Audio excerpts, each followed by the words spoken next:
In this video, I'm going to show you how you can get credit using your Revolut Bank app. The first thing you need to do will be to log into your Revolut Bank app, and once you're on the home screen, you click on Add Money. So immediately you click on Add Money, you would see this option of Apple Pay. You click on Change. Now there are different options to add money. You have salary, easy bank transfer, regular bank transfer, Apple Pay, debit or credit card. But what you are interested in here is personal loan. You click on that. Immediately you click on personal loan, it's going to show you this option. Say apply for a loan of up to 50,000 euros. If you're interested in this, you just click on apply for loan.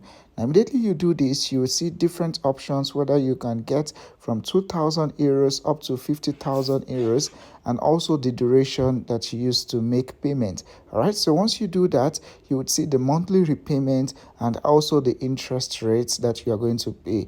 Then afterwards, you click on continue to application and you include your name, whether you are married, single, and every other little details. At the end of it, once you click complete, they will review it, and if you qualify, you will get credit. I hope this video is helpful. Follow